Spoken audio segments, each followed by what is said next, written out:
Experience Marwadi యూనివర్సిటీకి ఏ విధంగా help అయింది? మీరు ఇటువైపు ఎలా వచ్చారసలు? సార్ యాక్చువల్లీ నేను లాస్ట్ 20 ఇయర్స్ నుండి ఇంటర్మీడియేట్ అడ్మిషన్ మాత్రమే చేసేవాడిని. అంటే నాకు సిద్దిపేట సరౌండింగ్ ఏరియా మొత్తం చాలామంది పేరెంట్స్‌కి నేను చాలా ఫ్యామిలియర్. సో, ఒక్కసారి నేను అడ్మిషన్ చేస్తున్నాను కాబట్టి మార్వాడి యూనివర్సిటీ వాళ్ళు లాస్ట్ ఇయర్ నన్ను అప్రోచ్ అయ్యారు. నచ్చిందేందంటే ఇక్కడ ఉన్న ఇన్‌ఫ్రాస్ట్రక్చర్ గానీ, ఇక్కడున్న అట్మాస్ఫియర్ గానీ, ఇక్కడున్న పిల్లలు గానీ, డిఫరెంట్ స్టేట్స్ నుంచి గానీ, ఫారినర్స్ గానీ అంటే 54 కంట్రీస్ నుంచి ఉండడం వల్ల ఇక్కడ ఒక గ్లోబల్ విలేజ్ లాగా అనిపించింది నాకు. గ్రేట్ వర్డ్ అండి.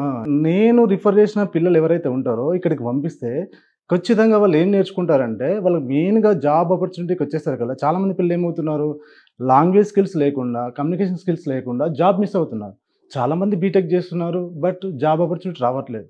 కానీ ఇక్కడికి రావడం వల్ల ఏమవుతుందంటే వాళ్ళు ఈజీగా కమ్యూనికేషన్ స్కిల్స్ నేర్చుకుంటారు, లాంగ్వేజ్ స్కిల్స్ నేర్చుకుంటారు. ఇక్కడ గుజరాతీ కాబట్టి బిజినెస్ స్కిల్స్ కూడా ఎక్స్ట్రాగా నేర్చుకుంటారు.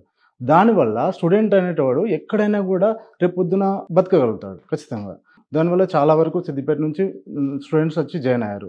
ప్లస్ ఇప్పుడు మేము సిద్దిపేటలోనే కాకుండా మెదక్ ఉమ్మడి జిల్లా ఏదైతే ఉందో సంగారెడ్డి కానీ, సిద్దిపేట కానీ, ఇంకా ఎక్స్ట్రాగా పక్కన కామారెడ్డి కానీ ఇవన్నీ మేమే చూస్తున్నాం వాళ్ళ అడ్మిషన్స్ విషయంలో కూడా.